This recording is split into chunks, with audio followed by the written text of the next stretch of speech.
Muito bem. Opa, estamos de volta. Muito bem, muito bem. Olha aí o William Lino aí na área. E aí, como é que tá, mano? Beleza? Tudo ótimo, senhores. Tá esperando aqui desde mais cedo, hein? O cara mais antecipado, prudente, responsável aí que eu já vi em eventos aí. Esse foi. Velho, lembrando de a gente, na sequência, né? Tem outro Kahoot aí, como o Pimenta falou. Os recados aqui. Deixa eu ver quais são. A avaliação da apresentação no final aí da apresentação do Lino, tá? Como já é de costume aí nas outras que nós vimos. Tem doleta para quem responde a avaliação também, hein? $5. Para os 500 primeiros. Para os 500 primeiros. Exatamente. A dinâmica do Kahoot que vai vir em seguida é a mesma coisa. Avaliação a gente falou, inclusive com o crédito, né? Como falaram aí.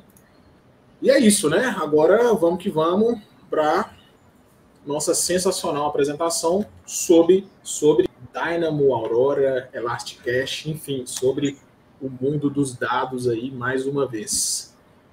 Certo, Lino? Fica à vontade. O palco é seu. E é isso. Maravilha. Obrigado, viu?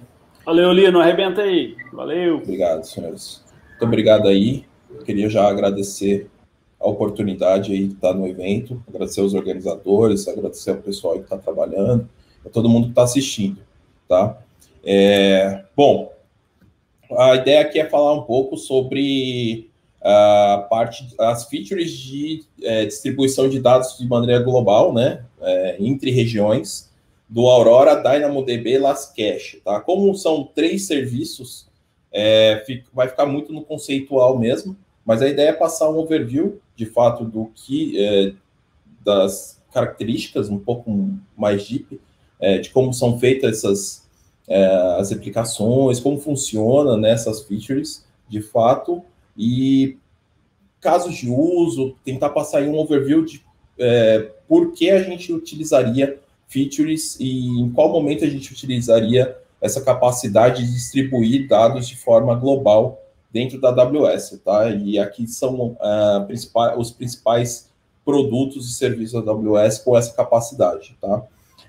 Bom, meu nome é William Lino Oliveira, eu sou DBRE no C6 Bank hoje, tá? Como meu principal trabalho, e aí eu também sou cofundador e principal Cloud Architect na DataTani e na Flapper, tá? Então aqui a gente vai passar por alguns conceitos, tá? De bancos de dados distribuídos, né? Desafios de distribuir dados de forma global e os serviços em si, né?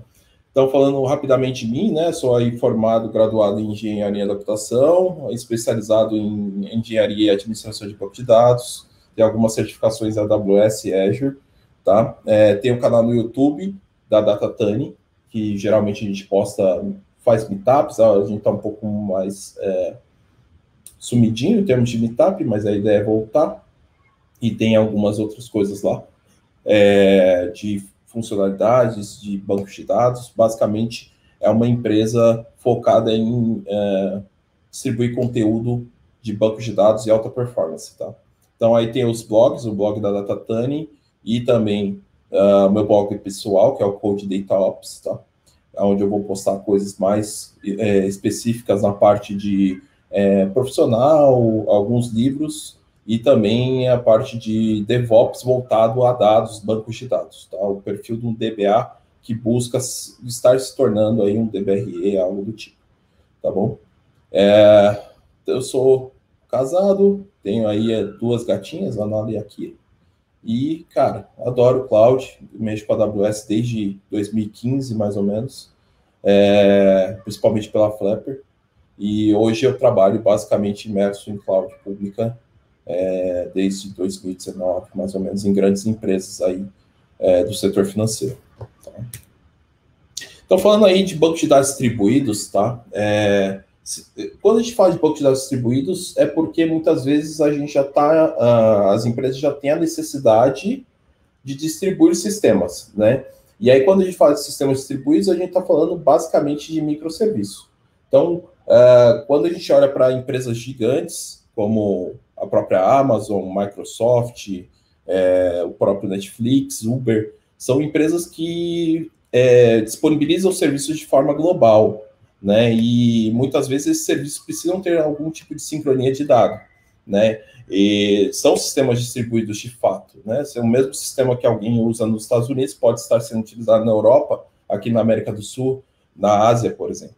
Então, bancos de dados distribuídos vêm para resolver esse problema de atender esses sistemas distribuídos, né? Também de forma global. É um grande desafio lidar com distribuir dados de forma global, mas em termos de distribuição de dados, eu acredito que o maior desafio que vem sendo vencido nos últimos tempos é a distribuição horizontal de dados, né?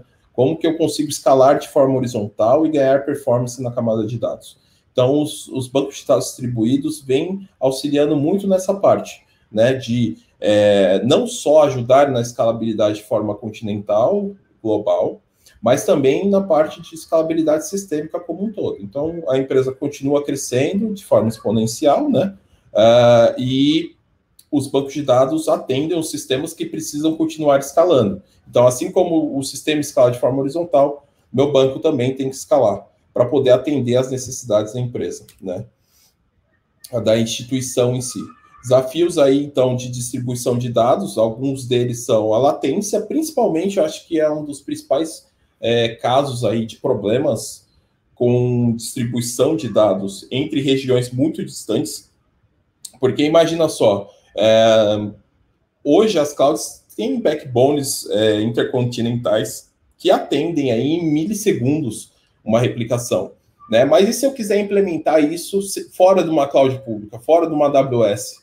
Como que eu tenho que fazer? Cara, muitas vezes você vai pela internet. Então, você tem que imaginar, putz, eu vou fazer uma replicação de dados para um outro continente, eu tenho aí 200, 300, 400 e exponencialmente milissegundos de latência entre as duas regiões quando eu não tenho problema de link, né? Então, latência é um grande problema, um grande vilão da parte de replicação de dados, principalmente em grandes distâncias. Depois a gente tem os volumes de dados, porque quanto mais volume eu tenho de escrita, maior é o volume que eu preciso replicar.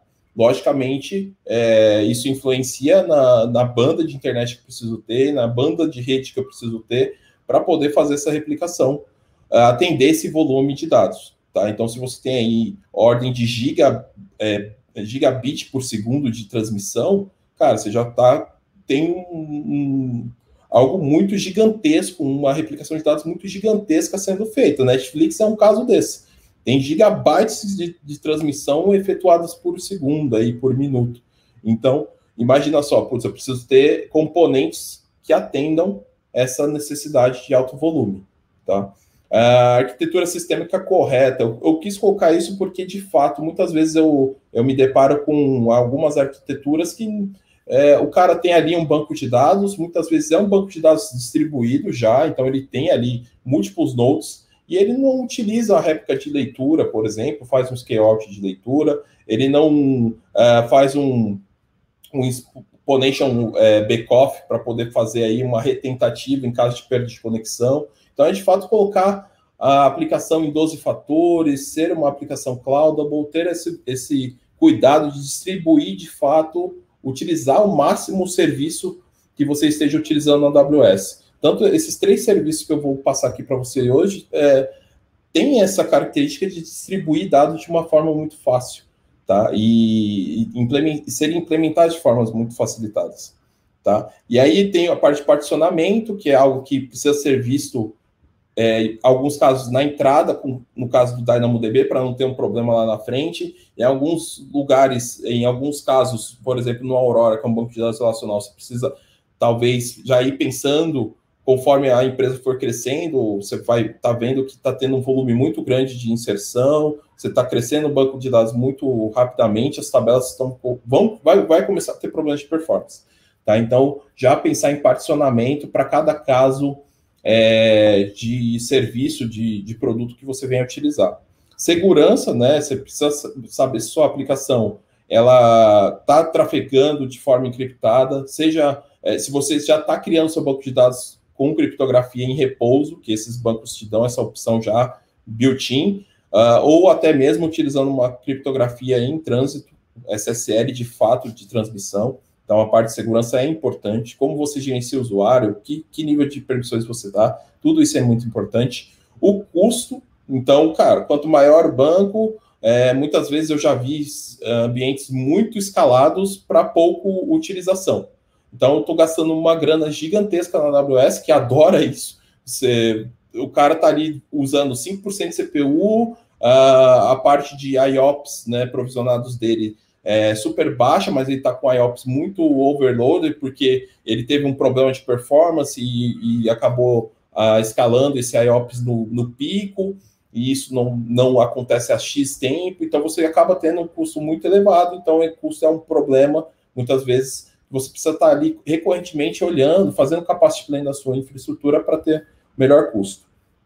Time capacitado também é importante para lidar com o serviço da melhor forma, que conheça, né? Seja o time de desenvolvimento, né, que tem ali um recurso que conheça bem a fundo esses sistemas, ou seja um time de DBAs ou DBREs que possam te apoiar nisso, tá? Ou até mesmo arquitetura também, que podem conhecer a fundo esses serviços da AWS, e também a parte de consistência, que é muito importante. A gente vai olhar aí a questão de teorema CAP, né, que acaba atingindo os 3 casos, né, mas a gente vai passar por isso durante a apresentação. E aí, né, a questão do exemplo more, né, acho que eu quis trazer aqui de sistema distribuído é isso, a Amazon com os Death Stars da vida, né, a Amazon e Netflix, tem milhões de microserviços, né, e cada microserviço tem que ter seu banco, como você replica esses dados entre si, quando você tem que olhar para isso. Então, realmente é desafiador trabalhar com uma arquitetura distribuída e de escalabilidade, de alta escalabilidade, tá?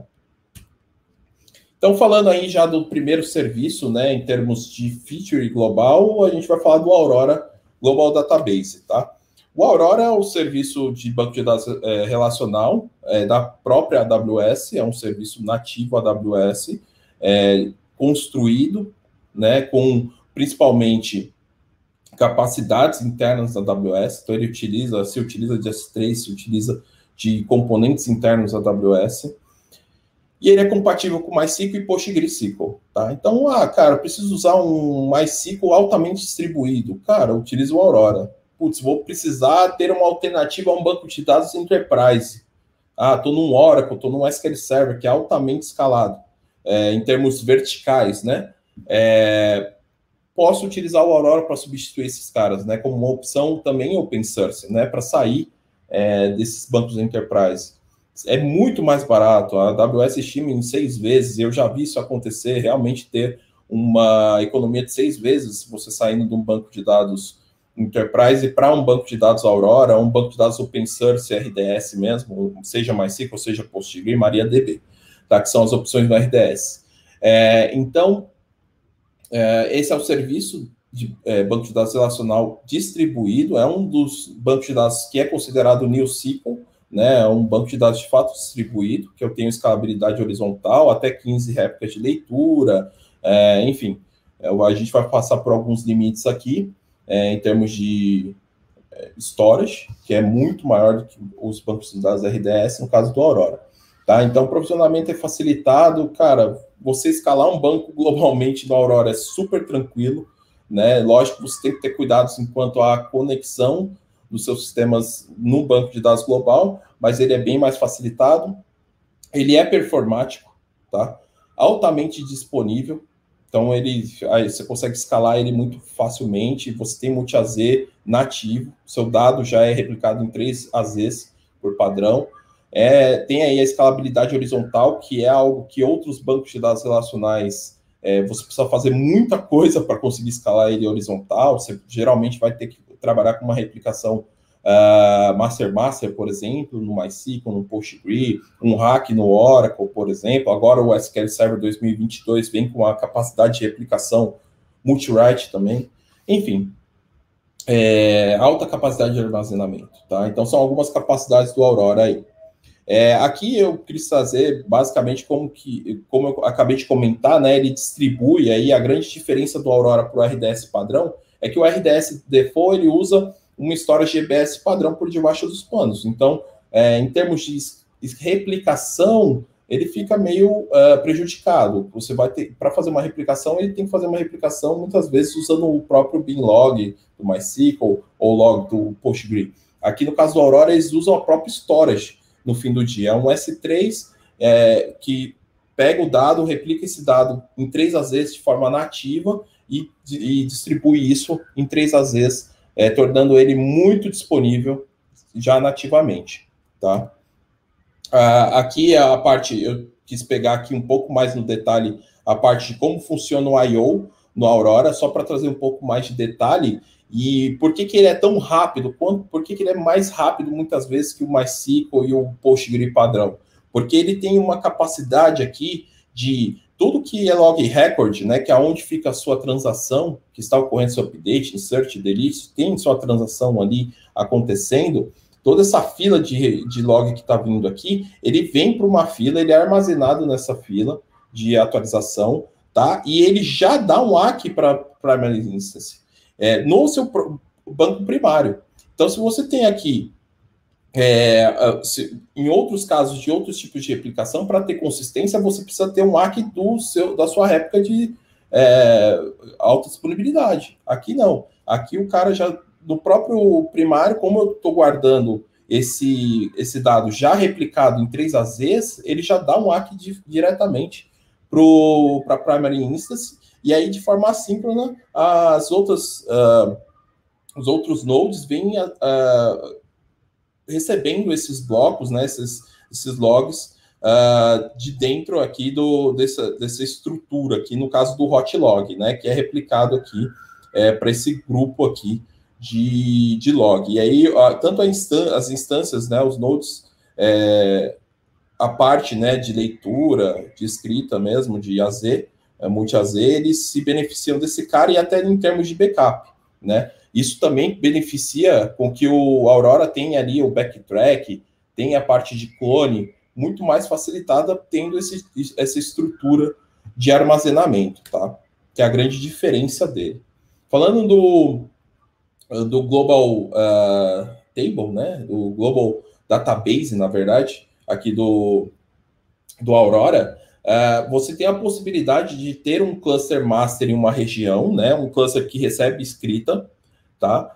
Numa região X, por exemplo, Virgínia, e você pode ter outros clusters de forma muito fácil de leitura em outras regiões. O que isso te facilita? Muitas vezes ter uma réplica de leitura, então eu entrego o dado mais próximo do meu cliente, tá? E também ter um DR muito rápido, porque eu tenho aí menos de 1 segundo de replicação, né? Então eu tenho aí um RPO muito baixo. Se eu precisar ir fazer um chaveamento para uma outra região, cara, é near real time, a gente pode dizer assim, né? Eu quase não tenho perda de dado num chaveamento para uma região, para uma outra região, né? Então, de fato, é uma capacidade muito interessante utilizar Global Database quando necessário, tá? E aqui é um caso de replicação, né, entre as duas regiões, que ele tem ali um replication server que faz essa replicação muito na camada de storage também, tá? Então, o que é replicado é a própria camada de storage, e aí a réplica também recebe ali um FRM files, né, para poder fazer aí a consistência desse dado e abrir isso para leitura na outra região, tá? E isso, cara, é extremamente eficiente, tá? Aqui também uma feature muito interessante que foi adicionada recentemente, a parte de write forward, que é o quê?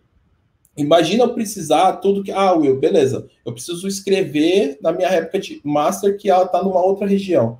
Puta, cara, eu vou ter uma latência maior para escrever, certo? Não, no caso aqui eu tenho write forward, eu posso habilitar um banco de dados em outra região.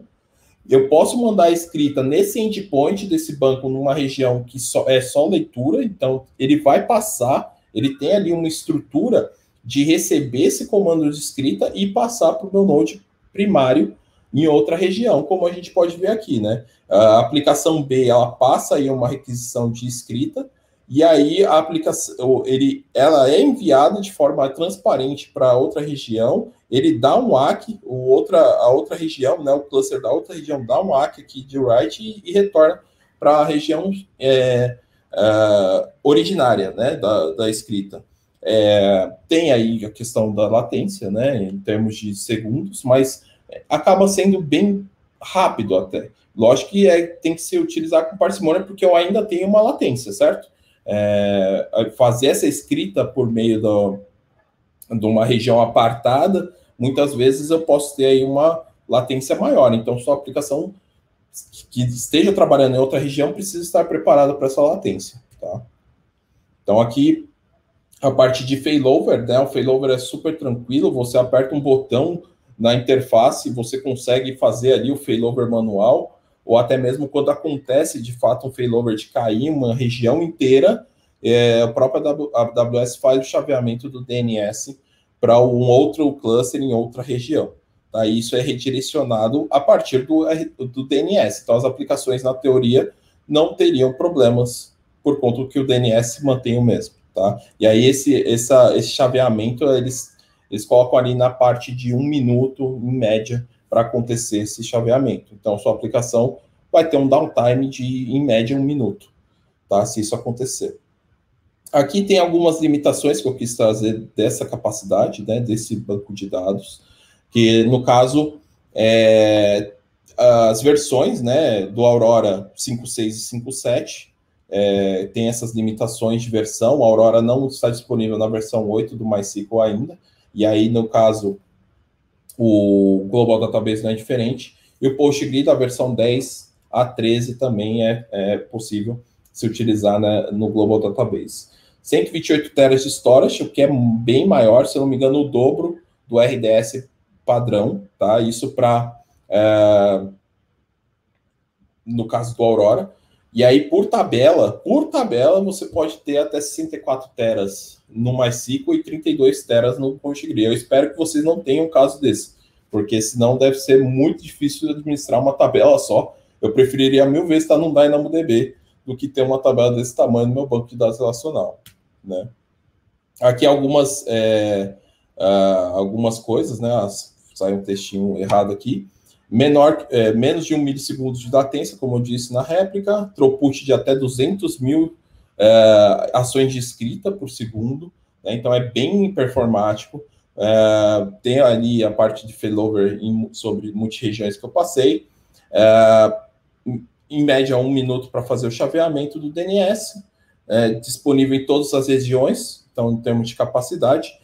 E a parte de níveis de consistência. Isso acontece quando você precisa fazer a escrita em uma região diferente. Aí você pode abrir, você tem 3 níveis de consistência, então eventual, por sessão ou global. Se você colocar eventual, ele vai fazer de forma assíncrona, a sua aplicação tem que ficar preparada para isso. De forma global, quando você efetuar uma escrita numa região diferente, ele vai esperar o ACK. Então, a sua query vai ficar rodando até ter o retorno do servidor primário, tá? Dynamo Global Table. Vou dar uma corridinha porque provavelmente tem bastante coisa ainda para passar. O Dynamo Global Table, como alguns já sabem, né? Para quem já sabe, o Dynamo é um banco de dados NoSQL, tá? Basicamente, você provisiona tabelas, e essas tabelas podem ter uma estrutura flexível, né, que a gente chama de schemaless, ou, de fato, armazenar aí JSONs e afins, tá? Ele é altamente performático, tá? Estando ali junto com, muitas vezes, o Elasticache, em termos de performance. Ele é possível fazer milhões de requests por segundo via API para ele. Ele tem latência abaixo de 10 milissegundos, que é o que eles chamam de single millisecond, tá? Então, até 9 milissegundos de latência é realmente muito rápido para qualquer requisição. Realmente é um SLA bem baixo. É um suporte, tem o suporte streaming do Kinesis, né? Então, se você precisar fazer algum tipo de streaming de dados, você pode utilizar o DynamoDB em conjunto com o Kinesis, Data Streams. Você tem ali um autoscaling, que é possível ser feito. Então, putz, eu tenho uma capacidade de leitura escrita que eu provisionei, mas eu posso ter ali colocar ele em um demand mode e fazer um autoscaling dele. E esse autoscaling é interessante falar, porque o Dynamo, ele é um serverless, né? Ele é um serviço serverless, ele acaba entrando na arquitetura de serverless da AWS. Então, o autoscaling é, de fato, transparente para o usuário. Ele é livre de manutenção para você, né? Para nós, usuários, não para a AWS, logicamente. Então, não precisa ficar me preocupando com fazer manutenções de infraestrutura, essas coisas. Você tem ali a capacidade de usar CDC, né? Change Data Capture, para fazer ali um histórico, a parte analítica, distribuir isso para um lake, consumir isso para um streaming, com um Kafka da vida, um Kinesis, enfim, o CDC, ele é para esse fim, né? O Change Data Capture. Ele pode trabalhar sob ACID, tá? Então, ele pode ter ali uma consistência forte com transações, assim como o banco de dados relacional, né, como o Aurora. E tem a parte de criptografia em REST, né, a parte de banco de dados point in time, recovery, entre outras questões. Em single region, né, local, na mesma região, ele já é replicado por padrão em 3 AZs, assim como o Aurora, tem 2 dígitos de 9 de disponibilidade, ele é acessível de forma global, via API, então não importa, você pode estar usando ele numa região, mas você pode acessar de qualquer outra região via API. Ele é altamente escalável, como a gente já falou, tem autoscaling. Alta latência, aí tem os problemas, né? Se eu estou trabalhando com single region, eu vou ter latência para usuários em outras regiões, porque ele vai precisar ter a questão da internet, né? De chegar naquele dado. O risco de indisponibilidade da região, que isso pode acontecer, né? É raro, muito raro na AWS, mas pode acontecer. E alguns reguladores exigem que você precise trabalhar com DR, um multi-region de qualquer forma, né? Então, você vai ter um DR em outra região, para se caso tiver aqui um ataque ransomware, um problema de região, um problema de sistema, que cair, por exemplo, sua internet, você precisar ir para um outro lugar, o regulador te exige isso, tá? Então, aí na parte de Global Tables, né, da feature em si, falando de Global Tables, né, replicação por multi-região, a gente tem aí uma replicação automatizada entre regiões, né, também é muito facilitado de fazer essa escalabilidade.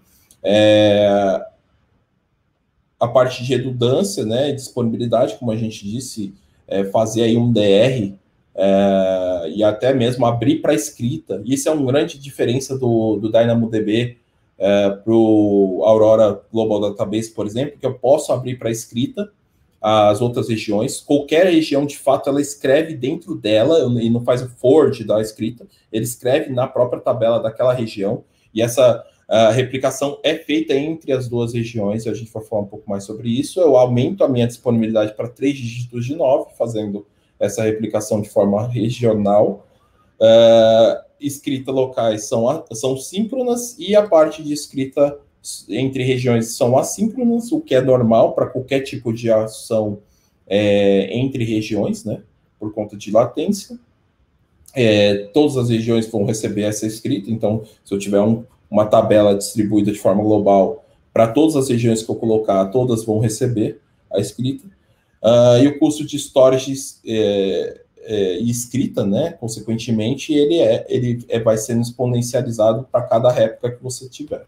Tá? Então, aqui a parte de teorema CAP, tá? O que é o teorema CAP? Né? A consistência, disponibilidade e a tolerância à partição. São 3 teoremas, onde dentro desses teoremas, né, dentro da computação como um todo, você dificilmente, ou nunca, na verdade, vai ter os 3 num sistema, tá? Principalmente no sistema que gerencia dados.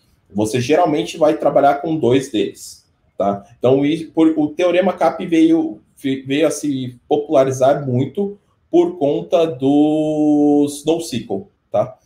Por conta da questão da perda da consistência, ou, na verdade, não perda da consistência, mas eu abrir mão de ter uma consistência forte, ou seja, quando uma aplicação escreve, eu vou lá e posto alguma coisa no Facebook, e é um exemplo muito bom. eu posto alguma coisa no Facebook. Meu amigo que está em Portugal, ele não vê o post no momento que eu posto. Ele vai ver depois. Por quê? Eu abro mão da consistência, ou seja, eu tenho uma consistência eventual do dado, porque eu preciso dessa replicação de forma regional, distante. Então, eu abro mão da consistência, eu não distribuo esse dado de uma vez para todos os lugares, porque senão eu precisaria receber uma resposta antes, isso traria uma latência muito grande. E aí, eu abro mão dessa consistência naquela hora, mas em algum momento meu amigo vai ver meu post. Então, se é algum dado que eu posso abrir mão dessa consistência na hora, do dado estar disponível na hora, em qualquer lugar do mundo, eu tenho essa questão da consistência eventual e eu posso utilizar um banco de dados NoSQL, por exemplo, que é no caso do DynamoDB. Tá? Então, aqui, no caso da replicação regional, muitas vezes a gente está trabalhando com disponibilidade, porque eu estou, de fato, distribuindo meu dado por várias regiões no globo, e também tenho tolerância à partição, ou seja, aquela partição de uma região nem sempre está na outra região. Ela atende muitas vezes a uma região apartada. Isso é uma capacidade também de alguns bancos de dados NoSQL. Tá bom? Então, o Teorema CAP sempre acompanha a gente quando a gente está olhando para bancos de dados, principalmente bancos de dados NoSQL, ou com escalabilidade horizontal, tá? Porque eu preciso lidar com essas capacidades. Seja ter tolerância à partição ou não, ou abrir mão da consistência, ou abrir mão da disponibilidade, tá? Para eu poder ter uma característica bem acertada para o meu sistema. Aqui a parte de multi-write, que eu tinha comentado lá atrás, né? Eu tenho aí a replicação assíncrona entre as regiões, e cada aplicação escreve dentro da sua própria região, e elas são distribuídas, replicadas de forma transparente e muito rápida, tá? Basicamente, em termos de distribuição, é algo muito rápido que o Dynamo faz, assim. Muitas vezes você está escrevendo aqui, você troca de tela, o dado já está na outra região. É uma loucura. A questão aqui já vem uma questão de limitação, né? As tabelas precisam ser idênticas para funcionar essa replicação de forma regional, tá? Entre regiões. Então, a parte de write capacity, read capacity tem que ser idênticas, né? Para que tudo isso aconteça de forma consistente. Mas a parte de leitura pode variar entre regiões, tá? Depende muito. A parte aqui de throughput, que eu quero trazer para vocês, em termos de Dynamo, é importante, porque isso determina muitas vezes a forma como o seu sistema vai funcionar, tá? Então, Read Capacity Unit. Uma leitura consistente por segundo, ou duas leituras consistentes, de um item de 4K, então, cada leitura, cada capacity unit, você pode ler um 4K, um dado de 4K, e aí depende do que você precisa fazer. Lembra da questão da consistência? Se eu quiser ganhar consistência, eu vou ter que abrir mão de outras questões. Por exemplo, aqui eu vou ter que gastar um pouco mais, por exemplo, porque eu vou ter que fazer uma leitura altamente consistente, vai sair mais caro do que eu fazer uma leitura eventual, né? Porque eu consigo fazer duas leituras eventuais por segundo, enquanto uma leitura consistente é apenas uma para um capacity unit. Então, quanto mais capacity units, mais eu vou pagar, tá? Isso também influencia no tamanho do dado. Se eu tiver um dado maior, eu vou gastar mais também read capacity units. No write é sempre um por segundo, e itens de 1K. Eu vou pagar ali um write unit, tá bom? Na parte de transação, quando eu preciso utilizar uma transação, que no caso é o ACID, né? Eu precisar fazer transações dentro do Dynamo, aqui eu vou ter que fazer duas leituras, né? Eu vou ter que gastar 2 read capacity unit para fazer uma leitura transacional, tá? E aí a escrita também são dois WCUs para fazer uma escrita, tá bom? No caso aqui para o on-demand, né, que seria basicamente o outscaling, né, deixar a tabela livre WCUs e RCUs, eu não precisava me preocupar com isso, eu preciso me preocupar da mesma forma com a questão do custo, vai ser da mesma forma aí o comportamento do que um provisioner, tá? E aqui as limitações, né? Não há suporte a transações em termos de tabela global. Na Global Tables não há transações, então, naquele caso de você precisar fazer leituras via transações, você não precisa se preocupar. Na verdade, você tem essa limitação de não poder utilizar transações. Tá? E a parte de throughput, né? Por tabela, eu tenho 40 mil.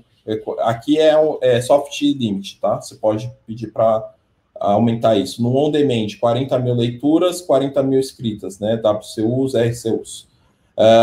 No per account não é aplicado, que é por tabela, tá? E a parte no provisionado, 40 mil também, e por conta, 80 mil, tá?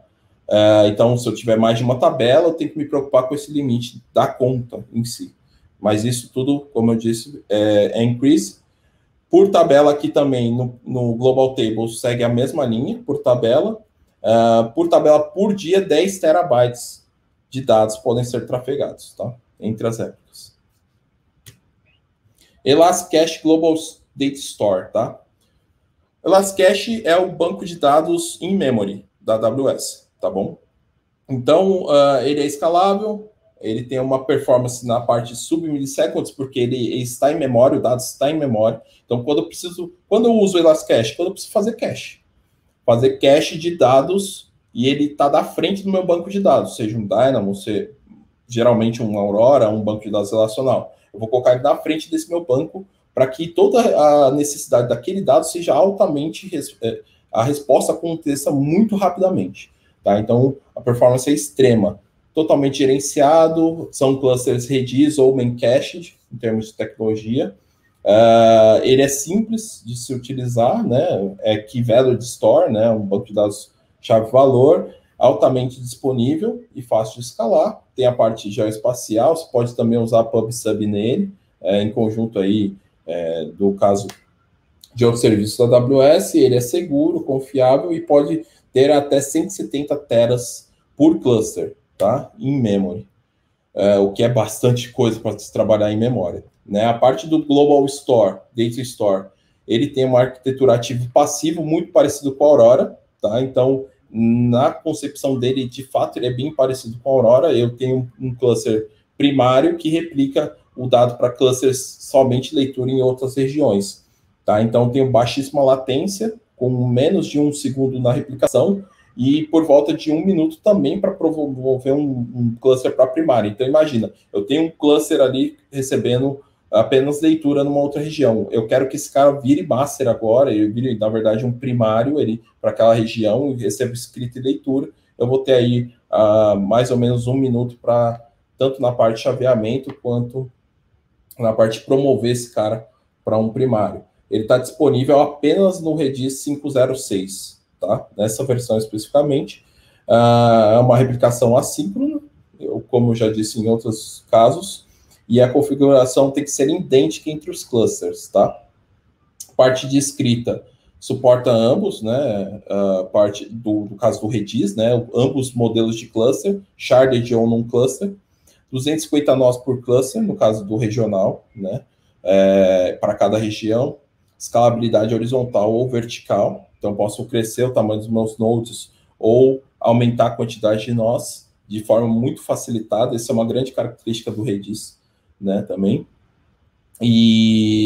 Mas aí você tem a limitação de todos os nós serem idênticos em termos de tamanho e tudo mais, tá? A leitura, aí são independentes e eu posso ter a quantidade que eu quiser por região. E podem ser livremente inseridas ou retiradas. Ele não está disponível em todas as regiões, então essa é uma limitação, tem que ver quais regiões, eu deixei até o link no final das documentações, vídeos que eu utilizei como referência e tal. Como eu disse, ele só está disponível na versão 5.06 do Redis, R5 ou M5, tá? No caso das famílias de instâncias. Todos os clusters têm que ser idênticos, né? Então, tem essa limitação. Que mais aqui? Você tem que tomar cuidado com as VPCs, ele não suporta auto failover de uma região para outra, ou seja, você tem que fazer isso de forma manual, promover ele, de fato, ou, tipo, caiu, cara, você tem que ir lá e colocar ele no ar, promover ele, de fato, para uma instância primária. E, basicamente, é isso. Alguns casos de uso rápido, né? Então, aqui na Intuit, eles usam o que é uma financeira, né? Uma empresa que faz aí parte de transações financeiras. Eles utilizam o Aurora Global Database aí para fazer a replicação de dados deles entre regiões, tá? No caso do C6 também a gente utiliza a Global Database para poder fazer replicação em alguns sistemas. Então, a gente tem um DR, mais para a parte de DR mesmo, manter algo quente em outras regiões, até para tirar relatórios ou deixar o dado mais próximo do nosso cliente, né? Mas principalmente para DR. A parte do DynamoDB tem aí o Disney Plus, que tem a parte de Global Tables, para deixar a parte de bookmarks deles, né? Então, o catálogo deles lá fica basicamente num Dynamo, que é replicado por regiões. Então, toda vez que você vai lá e vê o catálogo existente na Disney Plus é um DynamoDB por baixo dos panos. A parte do Elasticache tem todos esses casos de uso, né? Então, putz, ele é um caso realmente muito que você consegue trabalhar ali de forma muito agnóstica com ele, né? Colocar ele na frente de muita coisa para aumentar de fato a performance e também escalabilidade da sua aplicação. Então, é algo muitas vezes necessário para uma aplicação que está crescendo de forma exponencial, ou para uma empresa que precisa escalar de forma global, tá? Então, tem aqui vários casos de uso, tá? É o mais conhecido que eles colocam aí também nas apresentações, e, enfim, é o Fortnite, né? Um jogo de FPS, se não me engano, não lembro, mas ele, cara, latência baixa, throughput altíssimo, né? Escalabilidade. Então, você tem aí milhões de jogadores que precisam, de fato, de uma latência muito baixa para estar jogando online, e aí é um Elasticache por baixo dos panos que faz toda essa... atende esse jogo, tá? Aqui, referências, tá bom? Do que eu utilizei em termos de material para montar a aplicação. E agradeço. Eu acabei correndo um pouco por conta do tempo. Acho que eu até estourei meu time box. Mas, enfim, eu agradeço muito a oportunidade de ter participado do evento. Acompanho a comunidade há muito tempo. Sou um usuário de user group aqui de São Paulo. Então, brigadão, gente. Tá aqui os meus contatos, sites e afins.